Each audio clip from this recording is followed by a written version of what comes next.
Welcome back to the MVGA podcast. Here at Make Veterans Great Again, our mission is to reach out to fellow brothers and sisters in arms to conquer our mental health together. Just a reminder, you are not alone. Today's episode is brought to you by TRC, Total Roofing and Construction. Today, I would like to introduce Tian and Lee from Superstition Hemp. Thank you for coming on. Thank you for having us, definitely. Thanks for having us. Yeah, so I really appreciate you guys coming early because I feel like we were able to get a good baseline of and knowledge of each other down, and hopefully we're all feeling a little bit more comfortable and in it. Awesome. Of course. How can you not be comfortable on this couch? Right? Dude, one thing's missing, but we can't have it here. Yeah. So. Oh, no, man. That's baby steps, as they say. Absolutely. So can you guys tell me about your life? Like, what was it like growing up for you guys? Well, I'll go ahead and get started. Life for me growing up was pretty nice. I grew up with both my parents, military background. My dad was a Marine. My grandfather was in the Air Force. My aunt was in the Navy, and my cousin was in the Air Force as well. So we are pretty, well aware of like military and veterans and supporting and all that stuff. Grew up at the Legion, was able to hang out at a bar as a kid, legally because it was a club, stuff like that. It was. I mean, that was a good part of growing up with a military family. Was your dad still active when you were born, or No, was he he already wasn't. out? Okay. Yeah, no, he ended up getting injured when I was young, so that kind of stifled his those sorts of things. Okay. Lee, how about yourself? I born and raised here in Arizona. Grew up towards Gilbert and downtown area, South Phoenix. So I met Tian in Gilbert, many years ago. She was out walking her dog in Gilbert, Arizona. Yeah, and I was like, hey, nice dog, and ever since then, here we are. Mm-hmm. It's an amazing love story. Oh, yeah. What'd you guys do after high school? After high school, I got pregnant pretty young, around 16. So our oldest daughter is going to be 27. She's going to be 26 or 27. So out of high school, I had already a few children. By the time I was 19, I had 2 kids. Okay. And I did medical assistant school. So I went ahead and got my certificate for medical assisting and did back office work in the OBGYN. So I'm pretty, well-rounded with gynecological procedures and women's health care and women's type services have always been more of a passion for me. Nothing against men, but I like doing I did family practice. It wasn't my thing. Okay. But women's health care was something that I was always passionate about, and helping care for pregnant mothers and moms to be and all of that. Could you explain a little bit more how high school finished out for you as a mom? As a mom, I didn't finish high school. Okay. I actually dropped out in the 10th grade and got my GED when I was 19. When I was 19, I decided to get my GED and do the medical assisting program. That had to take a lot of strength for you. Did you have a lot of support helping you with the kids in order to help you? I did. What I ended up doing, because my mom worked, my mom wasn't really able to help me, watch my kids, and my mother-in-law, she also worked. They were, young. My mom was 36, and my mother-in-law was like 37 or 38, so they were pretty young people at the time, not, expecting probably to be grandmothers. Right. So they were, well into their, still having to work, their own careers. So what I did was I found a program that had a daycare there. So they were able to watch my baby while I did my schooling. Okay. Yeah. Is that common for GED schools? I don't, nowadays, I'm not really too sure what the services are for young girls that are expecting and still want to, continue school and, continue their education. But at that time, for me, it made sense. So that's what I did. And I was pregnant at that time with our son. And Yeah, it worked out. You just wanted to Luckily. get these kids out and done with, huh? Just back to back to back? It was pretty much back to back. It was Anicia and Sunny, 2.5 years apart, and then Jacob and Sunny are 2.5, and Jake and Aiden are 1.5 years. So Okay. they're 26, 24, 21, 19, 15, and 14. Okay. Was it hard for you to, during that time when you found out you got pregnant and you had to drop out of school, was that a challenge for you? It was, but it wasn't. I didn't like school. I wasn't challenged enough, and I was kind of labeled as a bad child. Okay. I got a bad rap. I actually had a teacher lie and say that I had done something to her that never happened. And we live in a society where authority is believed over young people and children especially. So I was treated like somebody that had done something pretty wrong. She said I struck her, and I didn't. I shrugged her shoulder off of me because she didn't want to walk with me back to get my lunch ticket. She's very obese woman. Very obese woman. She didn't want to walk back with me, so I was a little upset. I had an attitude. I was in the 6th grade. She's like, "Oh, you peanut butter and jelly." She shrugged me off. I'm sorry. But she said I hit her, and I didn't hit her.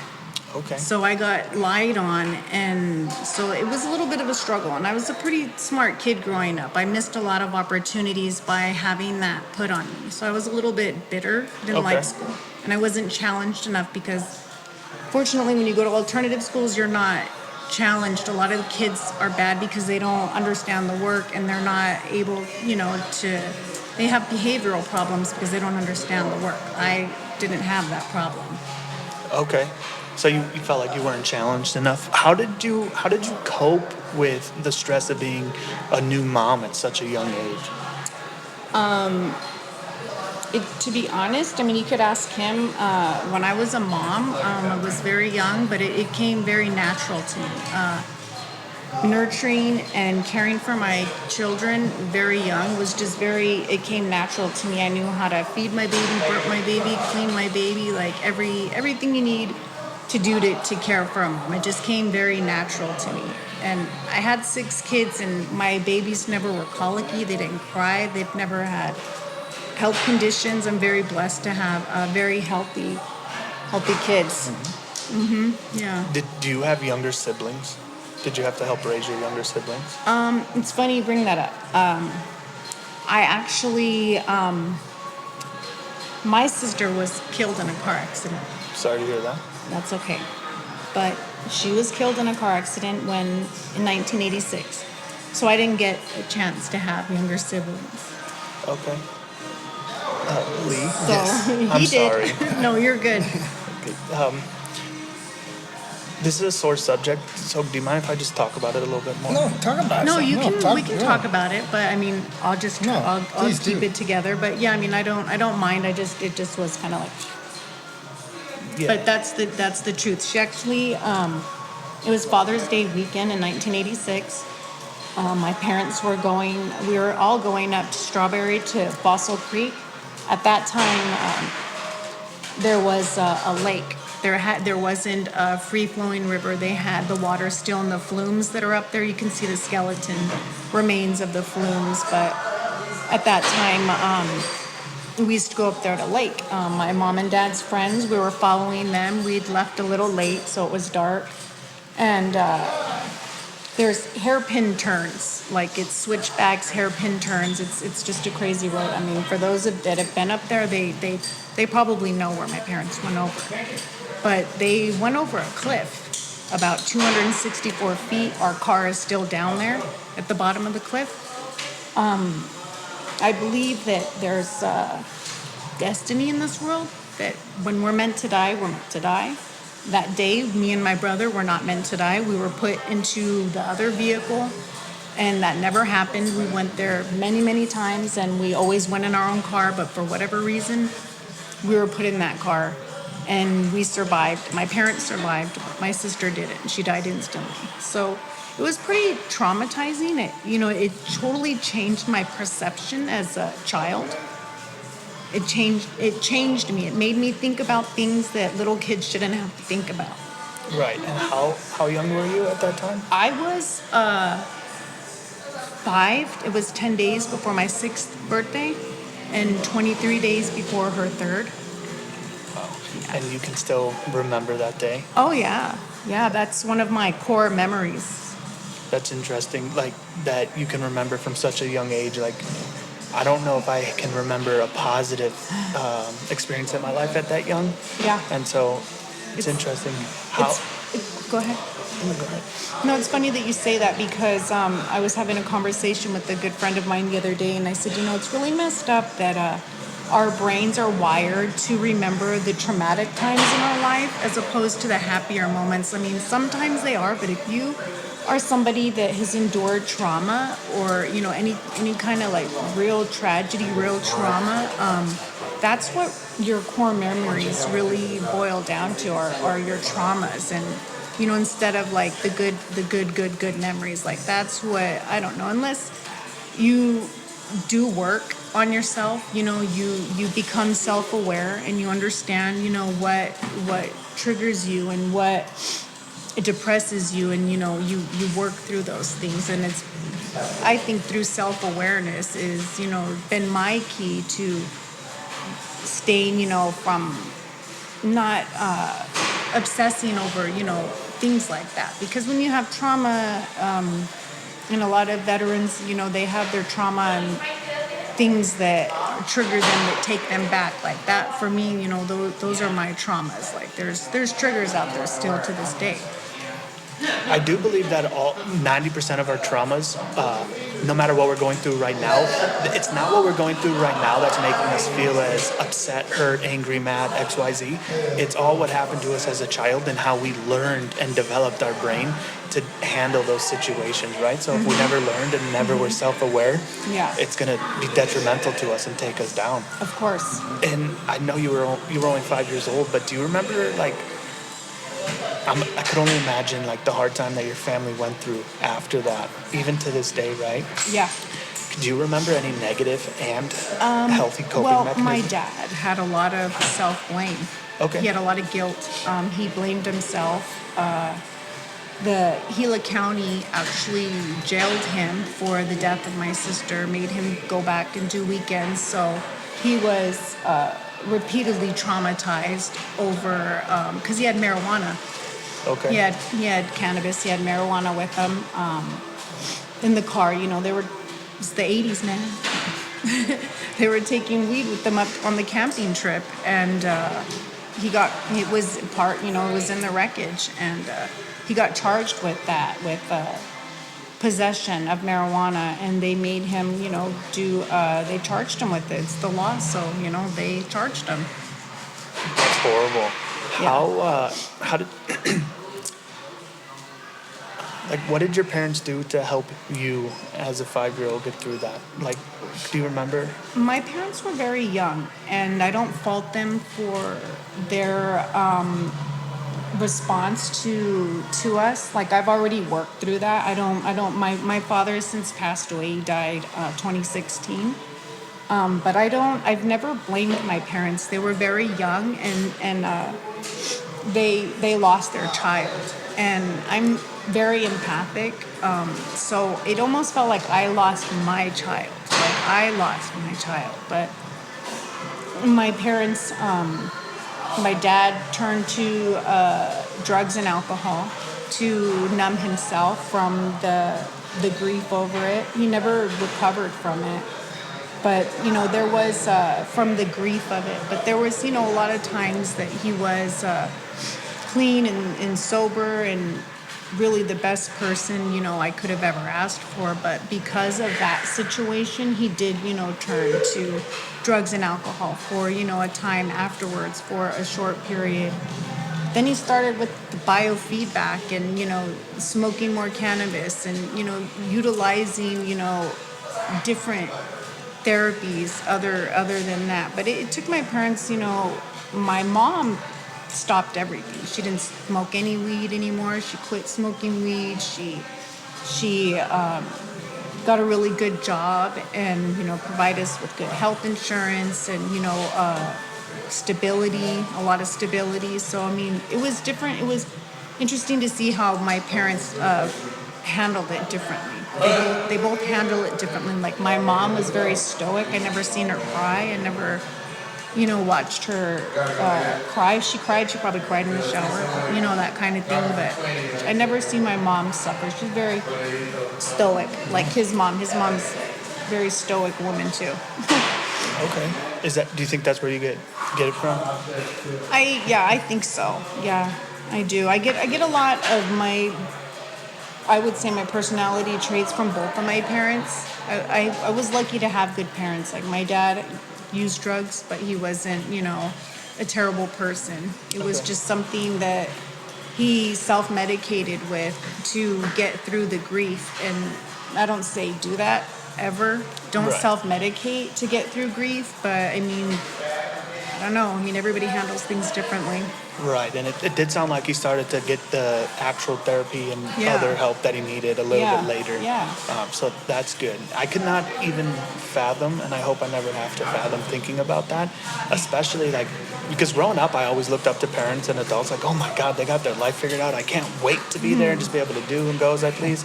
Now I'm an adult and a parent, and I'm like, what do I do? I don't even know. Like, I'm trying to learn still. So, it's really amazing that you had empathy at such a young age and you carried it with you still. And I did.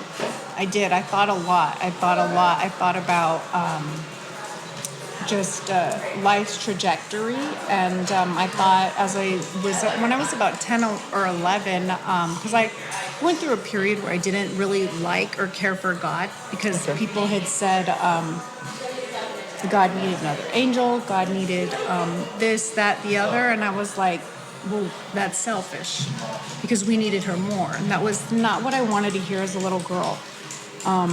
It made me not okay with him. So as a little kid, I had to work through that,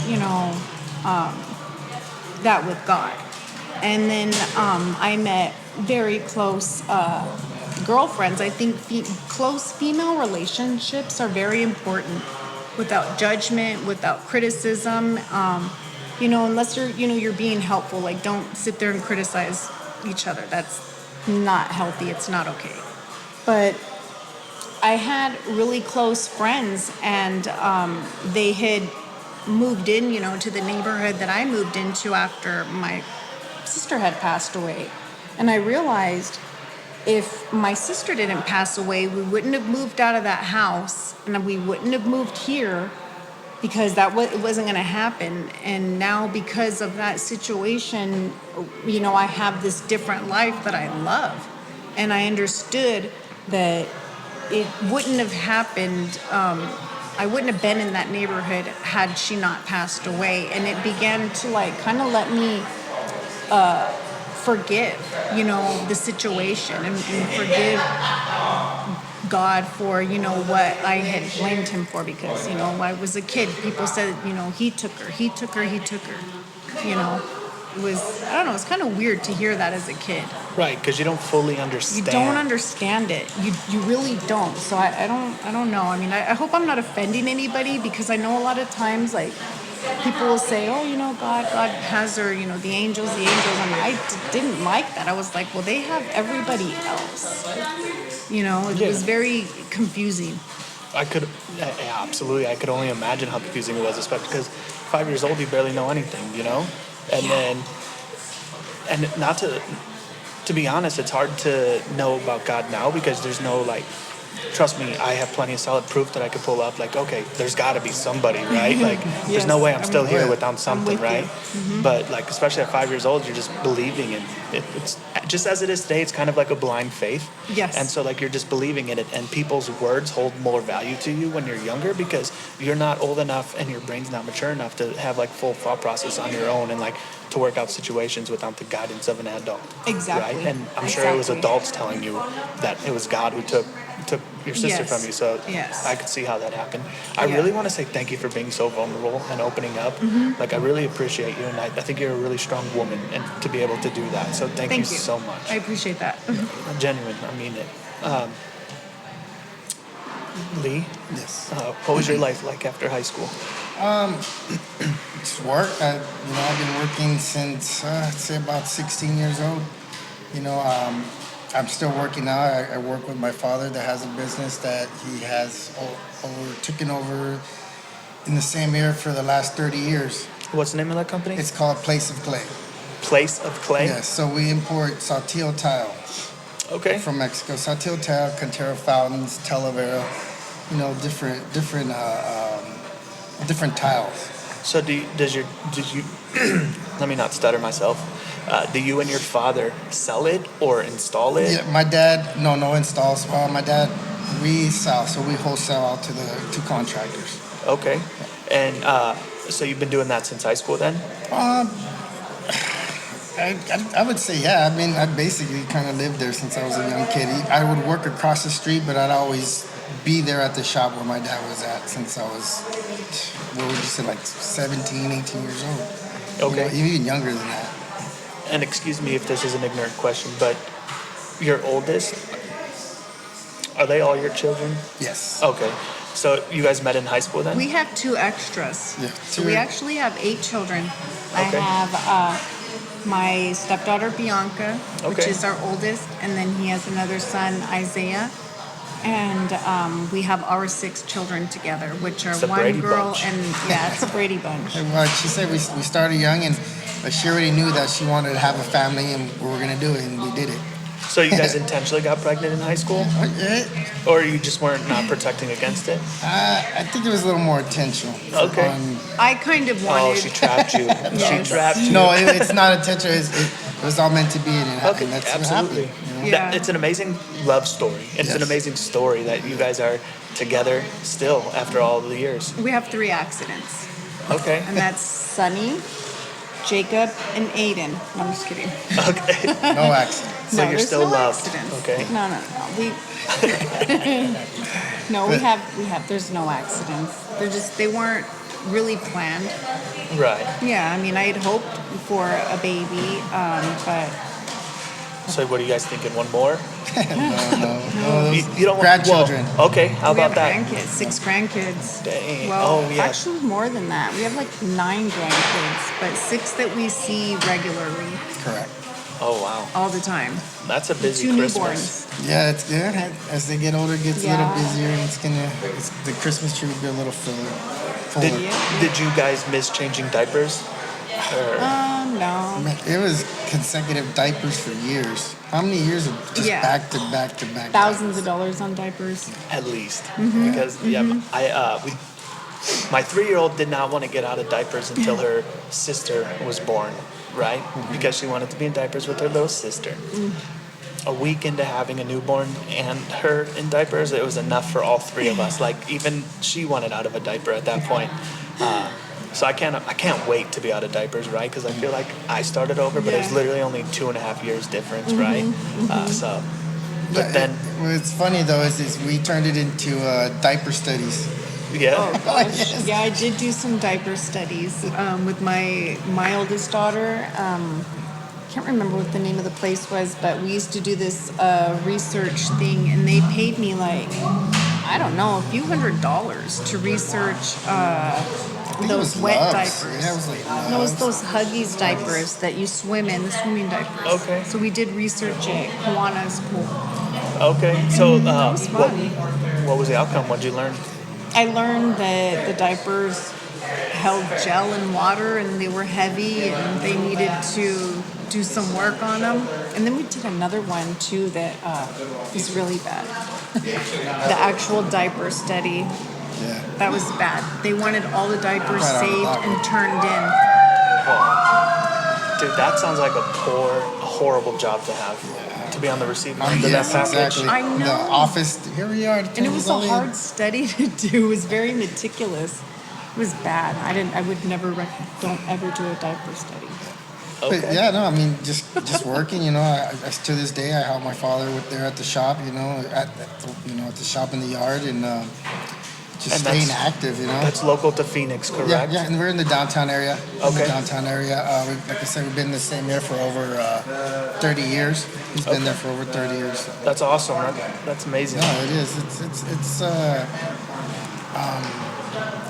I mean, it's rough in the summer.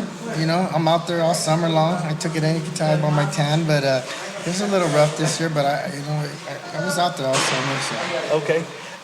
Is that where you got your entrepreneurial from? No, I would say I did so many different jobs, and I've tried to start not so many different businesses, but there was a couple businesses. I would do landscaping. I would do my own landscaping. I got my own tools, and I did that for a few years. And also I wanted to do, I would do baseboards. We would do track homes. Okay. So it was kind of contract work, and it's self-employed. But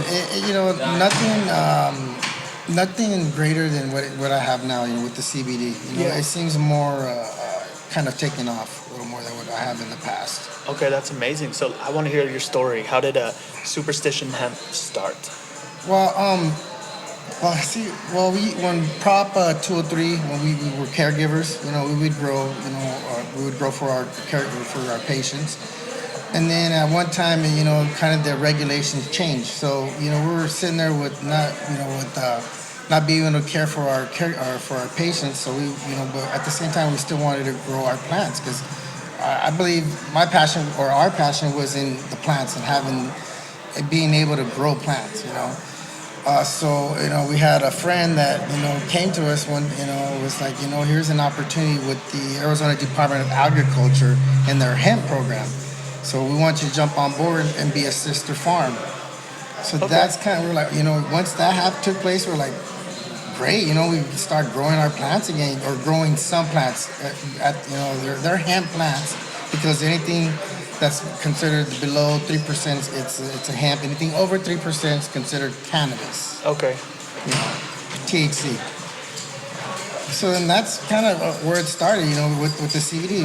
We started growing again. It took a few years after Prop 203 was, or 205, what is it? 207. 207, sorry.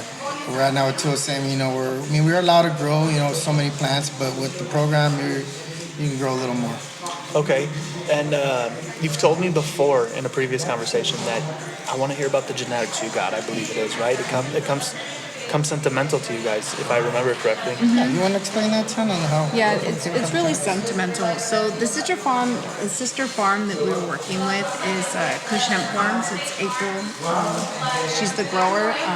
She took second place for the Cannabis Awards, and for grower third. I believe third place. I think third place. But anyhow, she's an amazing person, and her son has an arachnid cyst, like a tumor that has been growing in his head since he was a baby, and they took him to the children's hospital. They did a lot of monitoring on him, and they took the tumor out of his head and all that stuff, but he was experiencing a lot of seizures, a lot of side effects, to having the tumor, headaches, eye pain, all sorts of stuff like that. So what she did was, and they had him on, pharmaceutical medications that are known to have extremely horrible side effects. They cause kidney inflammation, liver inflammation. Like, they basically destroy your organs in order to keep the seizures at bay. So you're not really helping anything. You're keeping seizures at bay, but you're destroying your kidneys and you're destroying your liver.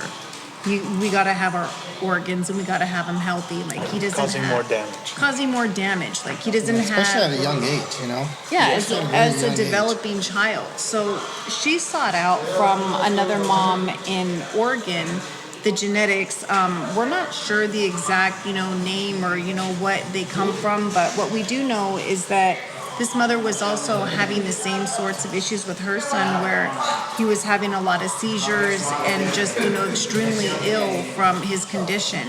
So she started, she sourced out some genetics that are extremely high in CBN, CBDA is probably the highest cannabinoid, tested cannabinoid within the genetics that we grow, and because of the way that CBDA targets inflammation and the way that our, I believe it's the CB1 receptors, the way they accept it, it takes on inflammation and pain in a whole nother way.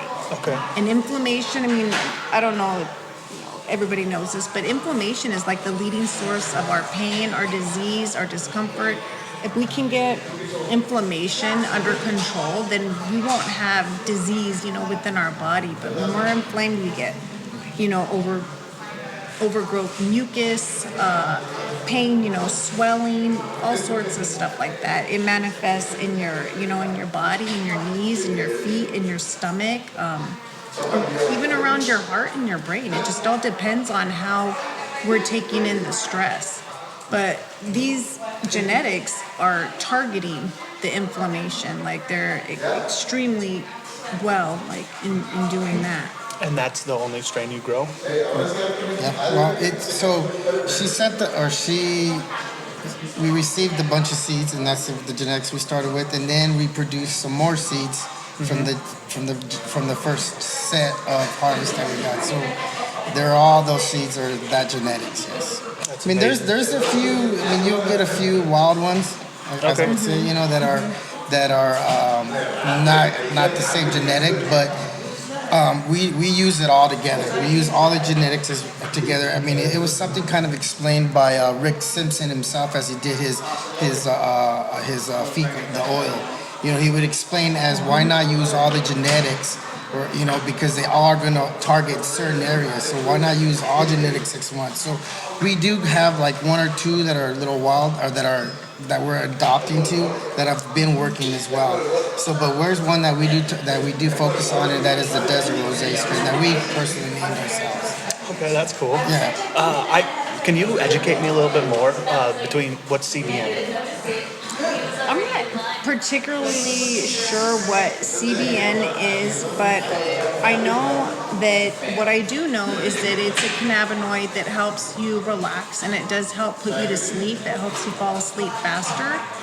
I know it's a lot better than melatonin. It doesn't, have like those sort of hangover type effects, but it's more. What I do know of it is that it's a sleep aid, and it helps you relax, and it helps you fall asleep fast, which our plant does have that within it. So it does. The people that take our oils, they have a good time falling asleep, getting to sleep, staying relaxed. And the way to get a stronger CBN test would be to grow the genetic a little longer in growth, and keep it longer in harvest. Keep it growing a little longer, because cannabis or hemp or cannabis, it's always consistently changing. Even after you harvest, it's always the genetic or the cannabinoids are always changing. Okay. So that's why sometimes you'll see people, or you'll hear of people freezing. Even for like rosin, they're always freezing because they want to freeze where it's at. Okay. Like for its cannabinoids, which it's holding or it has been tested for. So you end the curing process essentially by freezing it. But the longer that the flower, whether it's sitting on the shelf, even here in the dispensary, if it sits too long, it's going to change. Its cannabinoid profile will change because it's aging.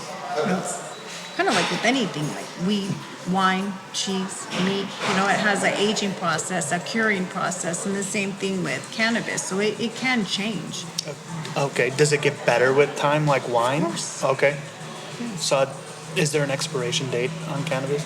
I don't think there is. I think I heard a story that they found weed in a vault and they lit it up. Okay. In a tomb I or don't know. something. No, but I'm kidding. I'm totally kidding. But I know they did find paraphernalia, but I don't It's know part about of storing and storing. How are you gonna store it? Because like she says, it will change. I mean, cannabis does change. It'll change color on you. My weed don't last that long. It usually as soon as it, within a good amount of time. But Yeah, I mean, if you're looking to seek out a certain cannabinoid, you're gonna want to pull it at at a certain time. No, you're good. Yeah, Okay. you want to pull it, either late, early. And can you explain what you know about CBA? Is that what you said? CBDA. CBDA, yeah. Yeah, well, that's what I was saying earlier. It's the cannabinoid that targets inflammation. Okay. Yeah. And So that's like she said. That's where our genetics have tested a more or stronger and higher Yeah. is the CBDA. Okay. Yep. And how can we find Superstition Hemp? Find you guys as a company, and then find your products. Our products we're in some of the smoke shops throughout the valley. Okay. Through the valley. You can also find where we're going to be at on our Instagram. We're always First Fridays. We've been doing First Fridays for 2 years. And that's where we get a lot of our feedback on our product is through events. We've been doing it ourselves for, like I said, the last 2 years. We've been, seeing people, talking to people, telling us how our product works, how much they like it, or what it's, how much they really like this. We've been hearing a lot of positive feedback on it. Yeah. Sorry. That's how I met you, was at an event. Yeah, and here. In my first event. Yeah, here actually, exactly. Arizona Organics, what was it, 10-year anniversary? yeah, that was a good event. It was. And then I do enjoy your products, and I've been taking your CBD, and I enjoyed it. Awesome. Thank you. And then, can you tell me a little bit about your products? Because you make a tincture, a salve, and all that. Can you explain what all that is? Well, I make most of the products. Okay. I handcraft everything. All right, chef. I not so much a chef because I'm not really I don't want to get into the whole cooking aspect Okay. of it. I'll leave that to other people. That's why we carry the oils. They can add the oils to their products, or they can extract the flower themselves, do their own oil process. But what I do is topical, which is a really high grade topical. It's 5 simple ingredients: it's beeswax, rosemary, or beeswax, shea butter, coconut oil, and infused coconut oil, rosemary, and lavender. So it's 3 base ingredients and 2 oils. It's a real it's a pretty crazy product that I don't know. It just came to me to make, to blend the two, the rosemary and lavender oil. It has a wonderful smell. Complements each other. Yeah, very they well. complement each other very well. They And the high strength CBD, which is beneficial. So what do you use that product for? How do you use it? all sorts of things. We use it for inflammation. I have fibromyalgia, rheumatoid arthritis. I want to toot my own horn, but literally the topical that I make is better than any pain pill that I've ever been prescribed. I had a 10-year run on pharmaceuticals, and probably enough that should have honestly killed me. He's my witness. But I was on enough pharmaceuticals that should have killed me. And the topical that I make is so strong. I've never had a pain pill hit the way the topical targets pain. And I didn't really understand how CBD, how beneficial that CBD is. I've always smoked marijuana. I enjoy smoking marijuana a lot. But I think that CBD is the real hidden gem of cannabis or the hemp plant.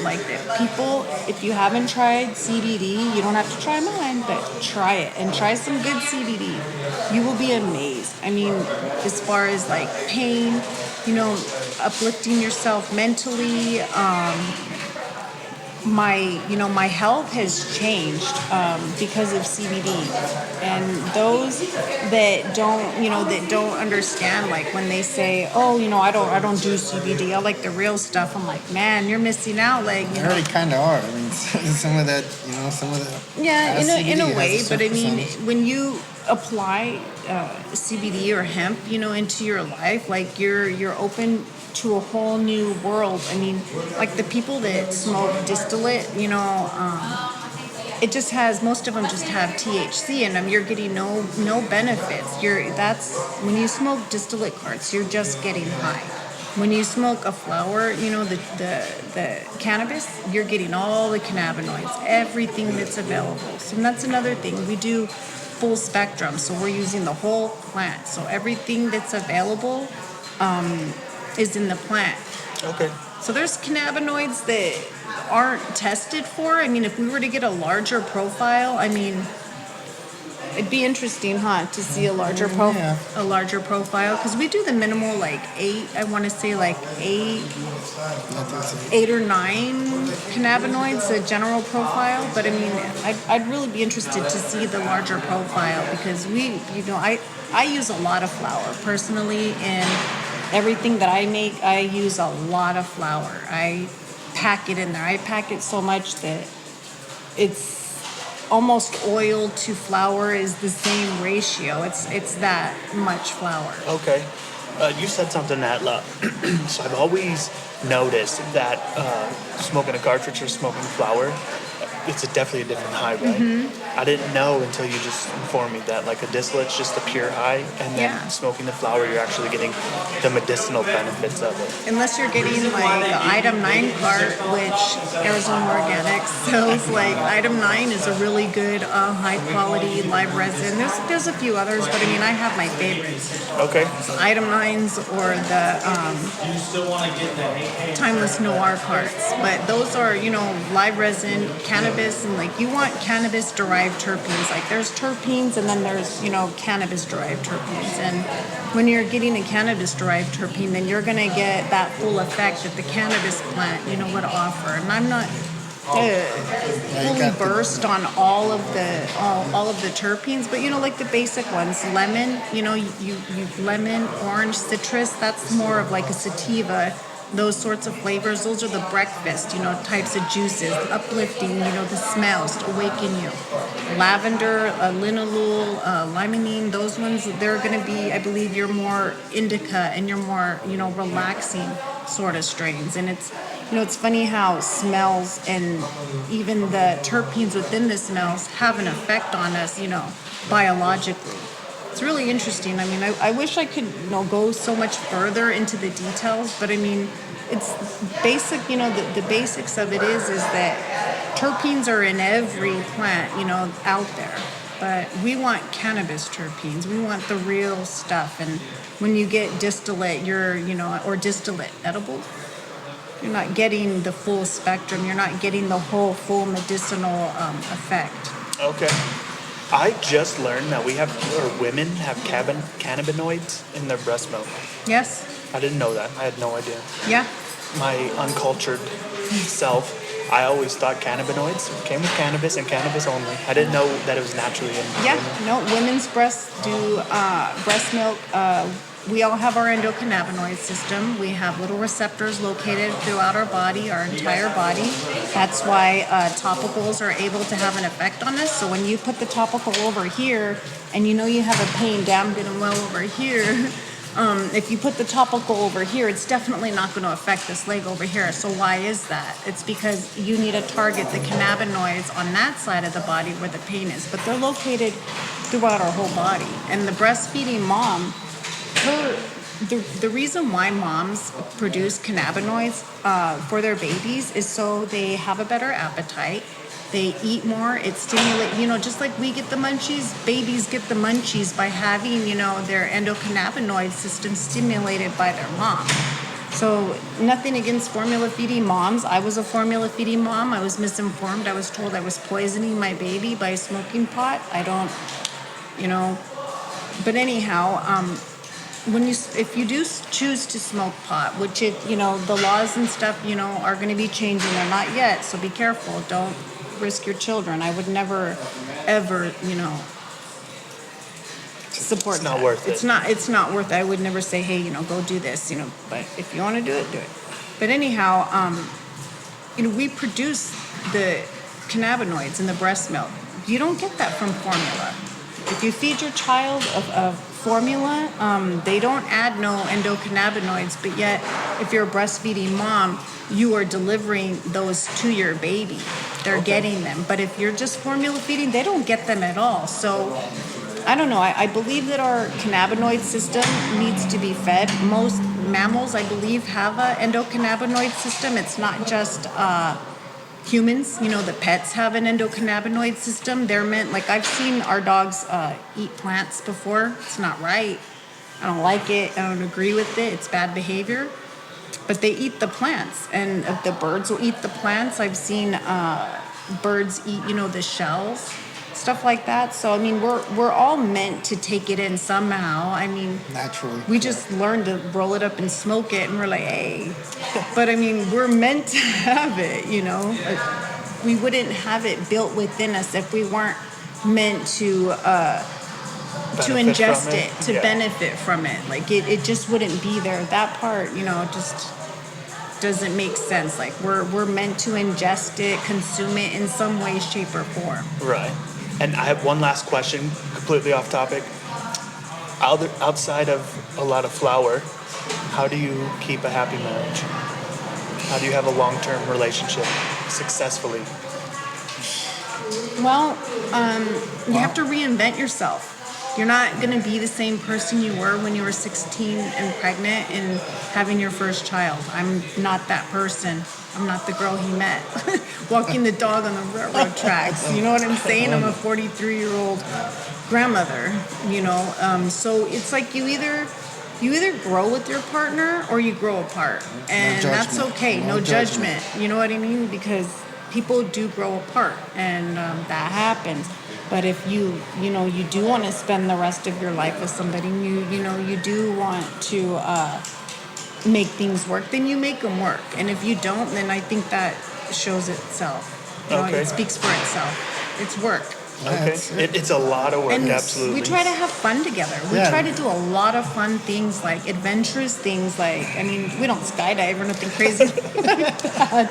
But I mean, we enjoy each other's company. We do, as we're growing older, we're finding that we have more in common than we knew before. And we've been together, it's gonna be 28 years. Okay. And you missed an opportunity.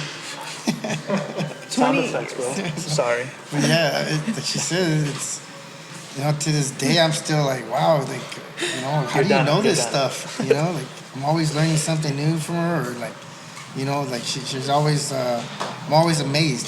I'm always like, wow, where do you come with this? Where do you come with this big brain of yours? So what, should we take our headphones off while you tell me what your secret is? Or? I just try to stay out of the way sometimes, Try to stay out of the way sometimes, let her do her thing. And like I said, I focus on what needs to be done to keep things going, work. I'm outside always working with the plants or, working with the family, seeing what, or, if we're not working, we're, like she says, we're out trying to have a good time with each other or with the family, barbecues. Mm-hmm. Or we like to travel, not travel out of state, but we like to travel within the city, within Arizona, Okay. One last time, we're running out of time. Any safe rounds? Anything I missed that you would like to hit on? No, just we'll be we're always out trying to put our product in people's hands so they can see how it works for them. So maybe it's something they may need later on, or use. We're going to be at First Friday here next week, and we're also planning on being at Earl Cup for Saturday and Sunday. We're also going to be here at the Arizona Organics for Cars and Clouds. We're going to be here, so we're going to be pretty much everywhere every weekend for the October. So hopefully some of you guys are interested, would definitely have you try some on site, or maybe give you a little sample of the salves or the tinctures. And last time, how do we reach you again? How people find you? Instagram, Superstition Hemp, or superstitionhemp.com is our website. Awesome. Well, thank you both for being on the show. I like to end it with a hug, so can we all stand up and get a hug? Of course you can. No, dude, thanks. Anytime. Thank you. Oh, shoot. Thank you guys.